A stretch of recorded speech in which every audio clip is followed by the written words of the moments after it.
السلام علیکم ورحمۃ اللہ وبرکاتہ۔ رونق رمضان میں آپ سب کو خوش آمدید۔ میں ہوں عائشہ نور اور آج ہمارا ٹاپک ہے روزے کے بارے میں۔ روزہ ویسے بھی رمضان المبارک آپ سب جانتے ہیں کہ چل رہا ہے، اور اس میں جو مین چیز ہے، جو مین پوائنٹ ہے وہ ہے روزہ۔ تو روزے کے آج ہمارا جو ٹاپک ہے وہ روزے کے جسمانی اور روحانی فوائد کے بارے میں ہے۔ یہ حدیث مبارکہ میں بھی اس کے بہت سے فوائد بیان کیے گئے ہیں، اور ویسے بھی روزے کے بارے میں جو ڈاکٹرز ہیں وہ بھی بہت سے فوائد بیان کرتے ہیں۔ آج کل ڈاکٹرز کا بھی یہ ماننا ہے کہ روزہ فزیکلی طور پہ ہمیں بہت فائدہ دیتا ہے۔ تو آج ہم اس بارے میں ڈسکس کریں گے کہ روزہ ہمیں جسمانی اور روحانی طور پہ بھی ہمیں کس طرح فائدہ پہنچاتا ہے۔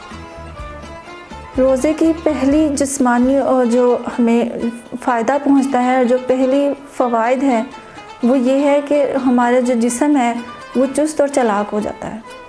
چالاک سے مراد یعنی کہ چست اور تندرست ہو جاتا ہے، اور اللہ پاک کو اس میں پھرتی عطا فرماتے ہیں اور ہم ایکٹیو ہو جاتے ہیں۔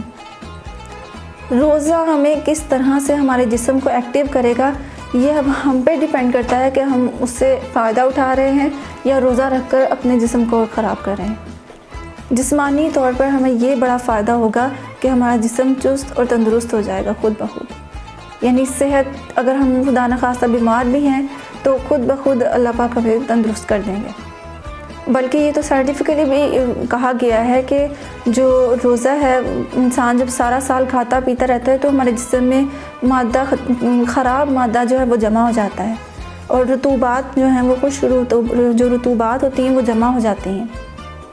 تو جب ہم رمضان المبارک میں 30 دن یہ روزے رکھیں گے تو ہر روز ڈیلی ہر روزے پر ہم جب بھوکے رہیں گے تو انشاءاللہ وہ خود بخود خراب جو بیماریاں ہیں، وہ خراب مادہ ہے جو وہ اللہ پاک خود بخود دور کر دے گا۔ اللہ یعنی کہ ایک طرح سے ہمارے اندر جو ہے صفائی ہو جائے گی۔ سیکنڈ جو ہمیں روزے کا فائدہ ہوگا وہ بہت بیسٹ اور روحانی فائدہ ہے۔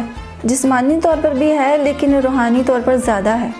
وہ یہ ہے کہ روزہ مسلمان کو صابر اور شاکر بنا دیتا ہے۔ اب یہ 2 پوائنٹس ہیں، صابر اور شاکر۔ ایٹ اے ٹائم 2 چیزیں ہمیں کس طرح اللہ پاک عطا کرتے ہیں۔ یہ اس طرح کہ روزہ تو ہم نے رکھنا ہے نا، سارا دن ہم جب کھانے پینے سے رکے رہیں گے تو اس ٹائم پہ ہمیں اللہ تعالیٰ صبر عطا فرمائیں گے۔ تو ہم جب کھانے پینے سے رکیں گے تو صبر آ گیا، جب صبر آ گیا تو اس طرح آہستہ آہستہ 30 دن ہم کھانے پینے سے رکتے رہیں گے۔ پھر جب افطار کریں گے تو پھر شکر، جب افطار کریں گے تو اللہ پاک کی نعمتیں سامنے ہوتی ہیں تو ہم تب شکر کرتے ہیں۔ تو 2 چیزیں ہم نے 30 دن میں سیکھ لی نا، ٹریننگ ہو گئی ہماری، اور انشاءاللہ پھر یہ صبر اور شکر والا کام جو ہے یہ ہمیں پورا سال کام آئے گا۔ صرف کھانے پینے کی چیزوں میں نہیں صبر شکر کرنا، ہر چیز میں اللہ پاک کا صبر اور شکر کرنا ہے۔ اور یہ ہمارا کام ہوتا ہے کہ جو دن ٹائم ہم صبر کر رہے ہیں نا، وہ صرف کھانے پینے پر نہ ہو، بلکہ سارا سال جو اللہ پاک کی طرف سے ہمیں تکالیف پہنچتی ہیں، آزمائش پہنچتی ہیں، یا کسی قسم کی بیماری پہنچتی ہے، یا بلا یا آفت پہنچتی ہے، اس پر صبر کرنا ضروری ہے۔ اسی لیے یہ ٹریننگ ہو رہی ہے ہماری کہ ہم 30 دن ایک طرح نا ہماری پریکٹس ہو جائے گی۔ 30 دن ہم ڈیلی صبر کرتے رہیں گے، روز کا روز صبر ہمارا انشاءاللہ اس کی عادت ہوتی رہے گی ڈیلی بیس پہ۔ جب عادت ہو جائے گی پھر وہ عبادت بن جائے گی۔ صبر بھی ایک عبادت ہے۔ پھر دوسری بات کہ ایک تو صبر کرنا، پھر دوسرا کہ اللہ پاک کی نعمتوں پر شکر کرنا۔ بہت سے لوگ ہیں جو سارا سال اللہ پاک کی نعمتوں کا شکر ادا فرماتے ہیں، اور ہمیں بھی چاہیے کہ ہم شکر ادا کریں، جتنا ہو سکے اللہ پاک کی نعمتوں کا شکر ادا کریں۔ سارا سال ہمیں اللہ پاک کا شکر ادا کرنا چاہیے، صرف رمضان المبارک میں نہیں۔ اس ٹائم تو ہمیں کرنا ہی ہے ایک طرح سے، کیونکہ ہم نے سارا دن کھانا پینا نہیں ہوتا، تو ہم افطار ٹائم کرتے ہی ہیں۔ وہ تو شکر جو کہتے ہیں نا، وہ نیچرلی طور پہ ہمارے دل سے نکلتا ہی ہے، وہ والا شکر کہ پانی پیتے ہیں اور ہمیں ٹھنڈک ملتی ہے، سکون ملتا ہے۔ لیکن روحانی طور پہ ہمیں خود اپنے آپ پر غور کرنا چاہیے کہ ہم روزے رکھ رہے ہیں، ساتھ ساتھ تو محاسبہ کریں نا اپنا، اور اپنے آپ کو دیکھیں، اپنی طرف دیکھیں، ٹرائی کریں کہ آپ یہ کام کر رہے ہیں، اور کوشش کریں کہ اس طرح کا ہی ہونا چاہیے ہمارا روزہ۔ یہ روزہ ہمارے لیے بیسٹ ہے، اور یہ روزہ انشاءاللہ ہمیں ڈبل اللہ تعالیٰ کی طرف سے ثواب عطا فرمائے گا۔ ہمیں خود بخود معلوم ہو رہا ہوگا جب ہم آہستہ آہستہ ڈیلی روٹین میں ہم صابر اور شاکر، کھانے پینے کے معاملے میں نہیں، صرف ہر معاملے میں کیا ہم صابر اور شاکر بن رہے ہیں اللہ پاک کے۔ جب ہم اللہ پاک کا صبر، اللہ پاک کی مشکلات پر صبر کریں گے، آزمائشوں پر اور نعمتوں پر شکر کرتے رہیں گے، تو سارا سال اللہ پاک کی بے حساب رحمتیں ہوں گی، صرف رمضان المبارک میں نہیں، سارا سال پھر اللہ پاک کی طرف سے رحمت اور برکتیں ہوں گی۔ صرف ہمارا اتنا سا کام ہے کہ ہم نے اپنے روزے کو اس طرح سے سیٹل کرنا ہے، اس طرح سے اپنے روزے گزارنے ہیں کہ ہمیں صبر بھی آ جائے اور شکر بھی آ جائے۔ سارا سال ہمیں تکلیفات پر صبر بھی کرنا آ جائے اور شکر کرنا بھی آ جائے۔ پھر ہمیں تھرڈ اور بہت ہی خوبصورت جو ہر مسلمان کے اندر، اول تو ہر مسلمان کے اندر پہلے ہی ہونا چاہیے، ویسے ہمیں روزے کی طرف سے بھی یہ فائدہ حاصل ہوتا ہے، اور یہ بھی ایک روحانی فائدہ ہے، اور وہ یہ ہے کہ جب انسان روزہ رکھتا ہے تو روزہ مسلمان کو ہمدرد اور غمگسار بنا دیتا ہے۔ انسان میں خود بخود ہمدردی اور غمگساری آ جاتی ہے، آپس میں ایک دوسرے سے محبت پیدا ہوتی ہے۔ روزے میں آپ نے دیکھا ہوگا اکثر کہ ہم روزے میں جھگڑا بھی کم کرتے ہیں اور ایک دوسرے سے ہماری بنی بھی رہتی ہے صحیح۔ تو یہ اسی وجہ سے ہو رہی ہوتے ہے کہ یہ روزے کی برکت ہوتی ہے، جو ہمیں جسمانی طور پہ تو ہم پہ افیکٹ دکھا رہی ہوتی ہے، روحانی طور پہ ہمارا اندر بھی صاف کر رہی ہوتی ہے۔ روزہ خود ایک نور ہے، اسی لیے ہمارے اندر نورانیت روزے کی وجہ سے آ رہی ہوتی ہے، اور پھر انسان کا لہجہ اچھا ہو جاتا ہے، اخلاق اچھا ہو جاتا ہے، انسان خود بخود جو ہے وہ دوسروں کے ساتھ ہمدردی دکھاتا ہے، محبت سے جو غریب ہیں لوگ ان کے ساتھ محبت کرتا ہے، اور پھر آپس میں بھی اپنے رشتہ دار کے ساتھ سب کے ساتھ وہ محبت سے پیش آتا ہے۔ تو یہ سارا افیکٹ جو ہوتا ہے وہ سارا جو ہے وہ روزے کی وجہ سے آ رہا ہوتا ہے۔ مین اس کے پیچھے جو ریزن ہے وہ روزہ ہے۔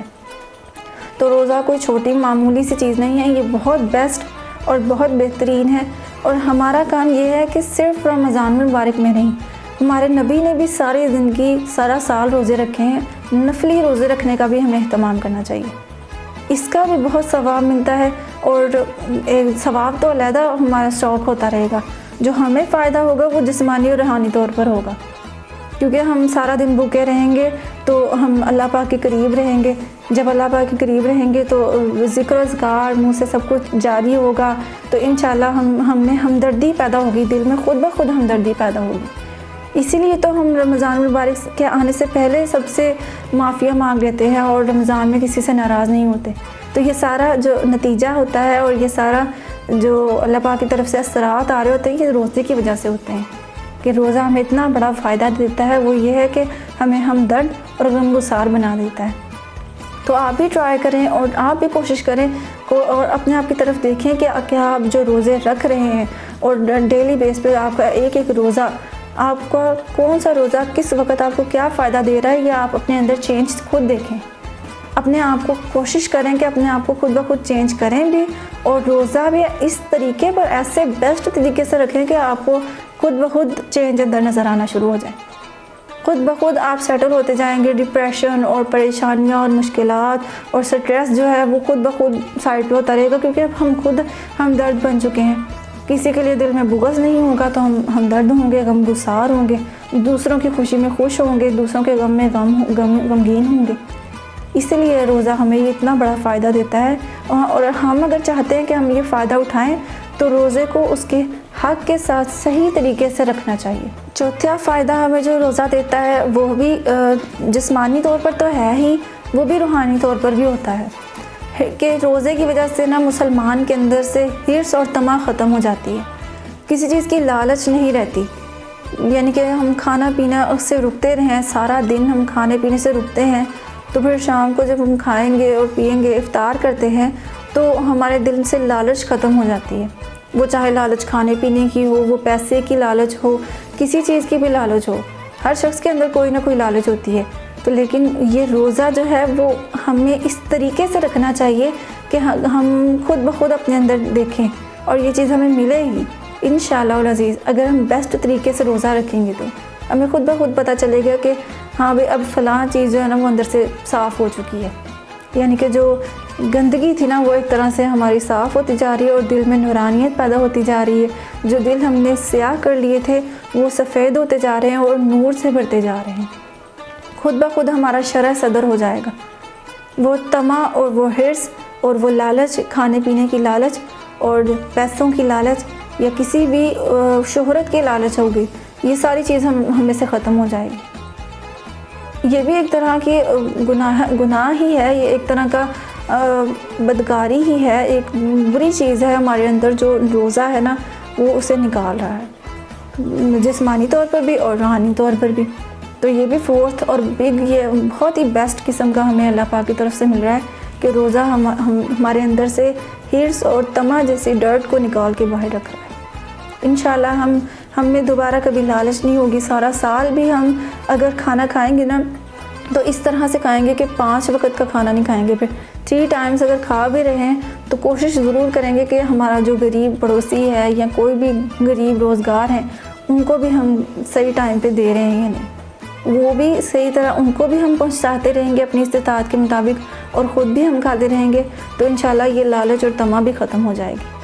پھر زیادہ کھانے کی وجہ سے جو انسان کا اوور ایٹنگ کی وجہ سے انسان کا فیٹ اتنا ہو جاتا ہے، اس کے علاوہ پیٹ باہر آ جاتا ہے کچھ لوگوں کا، اور اس کے علاوہ یعنی کہ زیادہ کھانا تو ویسے بھی ہمارے نبی پاک صلی اللہ علیہ وسلم نے نہیں کبھی کھایا. نبی پاک صلی اللہ علیہ وسلم بھی ہمیشہ نارمل اور بلکہ بھوک رکھ کے کھاتے تھے.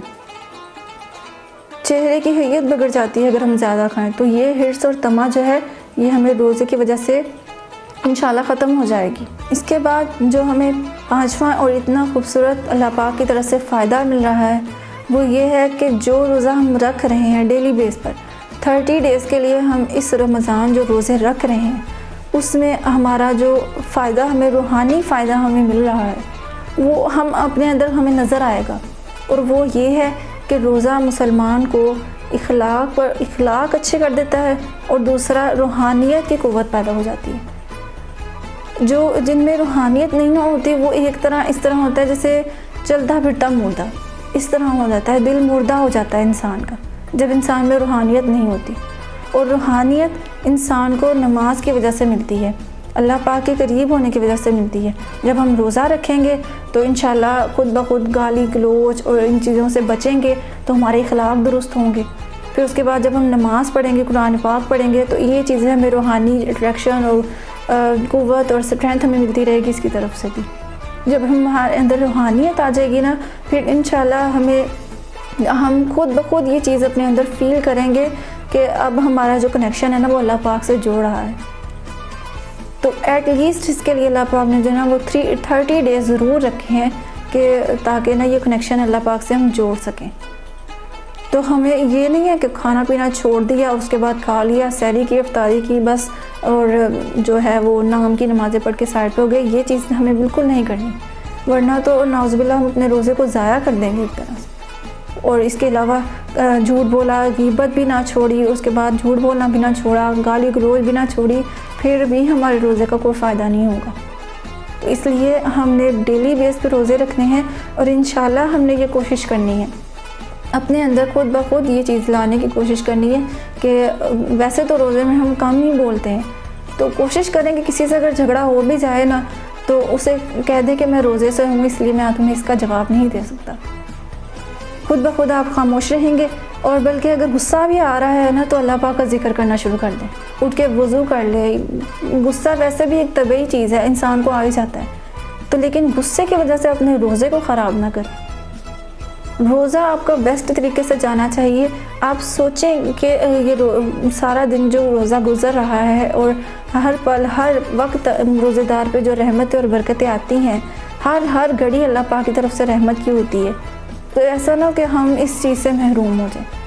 یہ چیز دل میں رکھ کر، شوق رکھ کر اور جذبہ رکھ کر کہ نہیں، اب میں نے اپنے روزے کو خراب نہیں ہونے دینا، تو انشاءاللہ ہمیں ضرور یہ قوت ملے گی، ہمارے اندر روحانیت آ جائے گی خود بخود اور اخلاق اچھے ہو جائیں گے. جب ہمارے اخلاق اچھے ہوں گے تو پھر ہمارا معاشرہ بھی خود بخود بیسٹ ہو جائے گا. معاشرے میں کیونکہ سب سے زیادہ پریشانیاں اور جو جھگڑے اور جو فساد وغیرہ ہوتا ہے وہ اسی وجہ سے ہوتا ہے کہ اخلاق خراب ہو جاتے ہیں ہمارے. ہم اپنی زبان کو بیسٹ کر لیں گے. زبان پہ جب ہر وقت اللہ پاک کا کلمہ جاری ہوگا تو پھر ہو ہی نہیں سکتا کہ ہمارے منہ سے گالی نکلے یا ہمارے منہ سے جھوٹ نکلے, ہم غیبت کر سکیں. کوئی بھی گناہ کرنے سے پہلے نا ہم سوچیں گے کہ نہیں میرا روزہ ہے اور روزہ ہمیں یہ فائدہ دیتا ہے, تو کیا ہم یہ فائدہ اٹھا رہے ہیں اس سے؟ تو کام تو ہم نے کرنا ہی ہے نا, روزہ تو ہم نے رکھنا ہی ہے نا. تو کیوں نہ ان چیزوں کا فائدہ اٹھا کر اور ان چیزوں کو لے کر پھر ہم روزہ رکھیں تاکہ سارا سال ہمیں اس چیز کا فائدہ ملتا رہے. اسٹاک ساری چیزیں رمضان میں کرنی ہے, ٹریننگ اور پریکٹس ساری رمضان المبارک میں کرنی ہے, لیکن اس کا اثر انشاءاللہ العزیز ایسا رکھنا ہے کہ وہ سارا سال ہم میں رہے, سارا سال باقی رہے اور پتہ چل جائے کہ انشاءاللہ یہ جو ہے نا روزے مقبول ہو گئے ہیں ہمارے. پھر اس کے بعد ہمیں روزہ اتنا بڑا فائدہ دیتا ہے کہ روزہ مسلمان کے اندر عاجزی اور انکساری پیدا کر دیتا ہے. جو اکڑ ہوتی ہے نا انسان کے اندر, انا اور تکبر, یہ تو ویسے بھی اللہ پاک کو پسند نہیں. تو یہ چیز ہم میں سے نا روزہ خود بخود ڈیٹاکس کرتا رہے گا, ختم ہو جائے گی خود بخود ہی انشاءاللہ. پھر ہم میں عاجزی ہوگی, انکساری ہوگی. اگر کسی سے کوئی غلطی ہو بھی گئی ہے تو اسے معاف کرنے کا جذبہ ہوگا, اور اگر ہم نے کسی کا دل دکھا دیا تو ہم خود بخود اس سے معافی مانگیں گے. کیونکہ جو انسان غلطی کرتا ہے اس کے بعد معافی نہیں مانگتا تو اس کے ذہن میں کہیں نہ کہیں یہی چیز ہوتی ہے نا کہ میں بڑا ہوں, میں کیوں معافی مانگوں یا یہ کروں. تو یہ چیز نہیں پھر انسان میں رہے گی. وہ بڑا ہے یا چھوٹا ہے, غلطی ہو جائے یا نہیں ہوئی ہے, کسی نے اس کا دل دکھایا ہے, اسے معاف کرنے میں اور معافی مانگنے میں دیر نہیں لگے گی زیادہ. اگر آپ خود اپنے اندر غور کریں اور اپنے آپ کو ٹیسٹ کریں کہ کیا میں یہ چیز میرے اندر آ رہی ہے آہستہ آہستہ. یہ نہیں ہے کہ فرسٹ روزہ رکھنے سے سیکنڈ تھرڈ روزہ 2-3 روزے رکھنے میں یہ کام ہو جائے گا. اسی لیے یہ پریکٹس کے لیے ہم مسلمان ہیں, اور فرشتے تو ہے نہیں ہیں. ہم فرشتے جو ہوتے ہیں ان کا تو کام ہی ہے کہ عبادت کرنا, ان سے تو کوئی گناہ سرزد ہوتا ہی نہیں. تو ہم ہی ہیں جو, ایک تو ہوتی ہے نا شیطان مخلوق جس سے گناہ ہی سرزد ہوتے ہیں, اور ایک ہے فرشتے کی مخلوق, فرشتوں سے گناہ سرزد ہوتے ہی نہیں. تو تھرڈ جو کیٹیگری ہے وہ ہماری ہے مسلمانوں کی, کہ ہم سے گناہ سرزد ہوتا ہے تو ہم اس کی معافی مانگ لیتے ہیں. وہ چاہے ہم نے اللہ کا دل دکھایا ہو یا بندوں کا دل دکھایا ہو, معافی ہر وقت ضروری ہے, لازمی ہے معافی مانگنا. یاد رکھیں کہ جو بھی مشکلات اور پریشانیاں ہماری زندگی میں آ رہی ہوتی ہیں نا, اس کا 90% کہیں نہ کہیں ہماری اپنی وجہ سے ہی ہوتا ہے. یا تو ہمارے گناہوں کا وہ نتیجہ ہوتی ہیں, وہ مشکلات, وہ پریشانیاں, ٹینشن, ایک انسان کا دماغ بند ہونے لگ جاتا ہے. کوئی وقت کوئی آزمائش ایسی آتی ہے کہ انسان سمجھ نہیں پاتا کہ میں کروں کیا, بلکہ سوسائڈ کرنے کا دل کر جاتا ہے انسان کا. تو یہ چیزیں اور یہ پریشانیاں یہ اللہ پاک کی طرف سے اس وقت آتی ہیں. 90% جو ہے نا وہ ہمارا اپنا ہی اس میں کوئی مسئلہ ہوتا ہے. یا تو ہم نے اللہ کا حق کہیں پہ ختم کیا ہوتا ہے, یا کسی بندے کا حق جو ہے ہم نے مارا ہوتا ہے. یہ بھی ایک تو سوچ لیں کہ ہم رمضان گزار رہے ہیں, کوئی آپ سے ناراض تو نہیں, کسی سے آپ نے قطع تعلقی تو نہیں کی ہوئی. پھر اگر آپ نے کیا ہوا ہے تو پھر آپ کو روزہ فائدہ نہیں دے گا, پھر تو یہ گناہ ہی ہے, کیونکہ قطع تعلقی بھی گناہ کبیرہ ہے. اور پھر اس کے علاوہ کسی کا دل دکھانا, اگر آپ نے کسی کا دل دکھایا ہوا ہے تو ایسا بھی ہو سکتا ہے کہ آپ کے روزے قبول نہ ہوں. خدا نہ خواستہ, نعوذ باللہ, اللہ نہ کرے, ایسا نہ ہو سکتا ہے کہ ہمارا کھانا پینا اللہ پاک کو کوئی فائدہ ہی نہ دے رہا ہو, ہمیں کوئی فائدہ نہ دے رہا ہو. یہ ہمارا کھانا پینا چھوڑنا, اور اس کے بعد افطاری اور یہ سحری اور اتنے سارے انتظامات اور یہ ساری محنتیں اور کوششیں اور پھر عبادات, اللہ نہ کرے کہ یہ ہماری ایسی عبادات جو ہیں وہ ضائع نہ ہوں کبھی. اللہ پاک اسے جسی بھی ٹوٹی پھوٹی ہماری عبادات کو قبول فرمائے, اور ہمیں بھی کوشش کرنی چاہیے کہ جتنا ہو سکے اپنی عبادات کو پیور کرنے کی کوشش کریں. ہر شخص کی عبادات پیور تو ہوتی نہیں ہے, تو لیکن پھر بھی ہم ٹرائی تو کر سکتے ہیں نا انشاءاللہ العزیز. اللہ پاک ہم سب کو اس کی توفیق عطا فرمائیں گے. 7ویں اور لاسٹ جو ہمیں اللہ تعالیٰ کی طرف سے روزے کی جو خصوصیت ہمیں ملتی ہے, اور روزے کی طرف سے جو روحانی طور پہ یہ جو ہے نا جسمانی طور پہ بھی ہے اور روحانی طور پہ بھی یہ ڈبل طریقے سے فائدہ ہے, وہ یہ ہے کہ روزہ جو ہے جب ہم روزہ رکھتے ہیں تو اس کی برکت کی وجہ سے ہمارے اندر ایک ایسا کیا کہتے ہیں ایسا فیل اور ایسا جذبہ اور موشن آ جاتا ہے کہ ہمیں غرباء کی تکلیف محسوس ہونے لگ جاتی ہے. اور یہ ظاہری بات ہے, ڈیفینیٹلی ایسا ہوگا, سب کے ساتھ ہوتا ہے کہ ہم جب صبح کھانا پینا چھوڑیں گے, صبح بھی نہیں کھائیں گے, سحری کر کے پھر صبح کا کھانا چھوڑا، دوپہر کا کھانا چھوڑا، بیچ میں پانی وغیرہ پینا چھوڑا، سارا دن بھوکے رہیں گے، تو بھی ہمیں پتہ چلے گا کہ غریب غربا بیچارے کس طرح زندگی گزارتے ہیں۔ پھر جب ہمیں پتہ ہوگا کہ اس طرح سے وہ تکلیف گزارتے ہیں، اس طرح وہ بھوک پیاس برداشت کرتے ہیں، تو پھر خود بخود ہمارے اندر جذبہ ہوگا کہ نہیں یار اس طرح تو نہیں ہونا چاہیے، ہم کھا رہے ہیں تو ہمارے غریب بھائی بھی کھائیں، پھر ہم انشاءاللہ ان کی مدد بھی ضرور کریں گے۔ اور یہ ضروری نہیں ہے کہ بہت زیادہ کریں یا جتنا ہو سکے بھر بھر کے کسی کو دینا، یہ تو نہیں ہم کر سکتے، جتنی ہماری استطاعت ہو۔ 1 روپیہ بھی اللہ کی راہ میں دیا تو وہ رائے گا نہیں جائے گا۔ جو یہاں پر کھا پی کے ختم کر دیا وہ ختم ہے ایک طرح، جو ہم نے کسی اور کو دیا ہے اور اس کے پیٹ میں گیا، اس نے کھایا ہے، وہ چاہے کھانے کی صورت میں ہو یا پہنانے کی صورت میں، تو جتنا ہو سکے امداد کرتے رہیں غریبوں کی۔ رمضان المبارک میں تو خاص طور پہ اس چیز کا اہتمام کریں، 30 ڈیز روز نہ روز کچھ نہ کچھ دیتے رہیں، انشاءاللہ ایسی آپ کی پکی عادت بنے گی کہ آپ سارا سال دینا نہیں چھوڑیں گے۔ روز ڈیلی کا بھلے 10 روپے آپ کو دینا آپ کو ضرور دیں گے، وہ آپ کو عادت پڑ جائے گی نا، ایک طرح پریکٹس ہو جائے گی آپ کی 30 ڈیز کی۔ اب غریب غربا کے پاس صرف کھانے کا مسئلہ تو نہیں ہوتا، ان کے پاس پہننے کو کچھ نہیں ہوتا، ان کے پاس چھت نہیں ہوتی، اللہ پاک کھلاتے پلاتے تو ہیں، انہیں کھلا کر سلاتے ہیں، تو لیکن ضروریات جو ہوتی ہیں ان کی جو کہتے ہیں نا کہ عام ضروریات جو ہیں وہ تو ہم کر سکتے ہیں نا، اپنے ذمہ لے سکتے ہیں، پھر اس کا اجر جو اللہ پاک کی طرف سے ہمیں ملتا ہے اس کا ادراک کوئی نہیں کر سکتا۔ اتنا بڑا اجر ملتا ہے اللہ پاک کی طرف سے کہ اللہ راضی ہو جاتا ہے۔ مثال کے طور پر اگر ہم فل گناہ گار ہیں نا، نعوذ باللہ استغفر اللہ، اگر کوئی شرابی بھی ہے نا، کوئی زنا کار بھی ہے، تو وہ بھی اگر اللہ کی خاطر، اللہ کی رضا کی خاطر اور دل کی نیت صفائی کے ساتھ کسی کو اس طرح کھلائے گا پلائے گا، غریب کی مدد کرے گا، تو وہ انشاءاللہ اللہ پاک ضرور خوش ہوں گے۔ ہمارا کام صرف یہ ہے کہ اب رمضان جیسے چل رہا ہے ابھی سے سٹارٹ کر دیں، جتنا بھی ہو سکے 2-4 روپے جتنا بھی ہم کر سکتے ہیں، بھلے ہم خود بھی غریب ہوں، ہمارا کام یہ ہے کہ ہم نے دینا ہے جتنا ہے ہمارے پاس، اور اس دینے کی برکت سے کبھی آپ کے رزق میں کمی نہیں آئے گی، انشاءاللہ العزیز آپ کا رزق دگنا ہی ہوگا ہر بار۔ اور یہ ہم نے کئی بار ہم نے ایکسپیرینس کیا ہوگا، جس نے بھی اس طرح دیا ہے اسے ضرور اس بات کا ایکسپیرینس ہوا ہوگا کہ انسان جب کسی پر خرچ کرتا ہے، کسی کو کھلاتا ہے پلاتا ہے، کسی غریب کو پہناتا ہے، تو اس کی برکت کی وجہ سے اللہ پاک ہمیں بھی وہ ایسا ہی ہوتا ہے کہ ابھی ہم نے کسی کو دیا ہوتا ہے صدقہ اور ساتھ ہی ہمیں ڈبل پیسے کسی اور کی طرف سے مل رہے ہوتے ہیں، تو یہ اللہ پاک کی طرف سے ہم پر انعامات ہو رہی ہوتی ہیں۔ بس ہمارا کام یہ ہے کہ ان چیزوں کو غور کرنا اور اللہ پاک کی پہچان کرنا، اللہ پاک کی رحمتوں کی پہچان کرنا، تاکہ ہمیں معلوم ہو کہ اللہ پاک واقعی ہم سے 70 ماؤں سے زیادہ محبت کرتے ہیں۔ اسی لیے تو اتنے سارے وسیلے عطا کیے کہ جی آپ اگر پیسے والے ہیں، استطاعت والے ہیں، تو غریب کی مدد کر لیں، اس پہ ثواب علیحدہ مل جائے گا۔ پھر اگر آپ یعنی کہ کسی بیماری کی وجہ سے یا بزرگی کی وجہ سے یعنی بہت بوڑھے ہو چکے ہیں، روزہ نہیں رکھ سکتے، تو ویسے تو کفارہ تو دینا ہی ہوگا، اس پر جو ہے اس کا ویسے تو اس کا روزے کا عطا کرنا ہی ہوگا نا، ساتھ آپ اس طرح مدد بھی کریں۔ اللہ پاک سے دعا ہے کہ اللہ پاک ہمیں صحیح معنوں میں روزہ رکھنے کی توفیق عطا فرمائے، اور یہ جو سارے جسمانی اور روحانی فائدے ہیں یہ بھی ہمیں پہنچتے رہیں۔ آمین۔ وآخر دعوانا ان الحمد للہ رب العالمین۔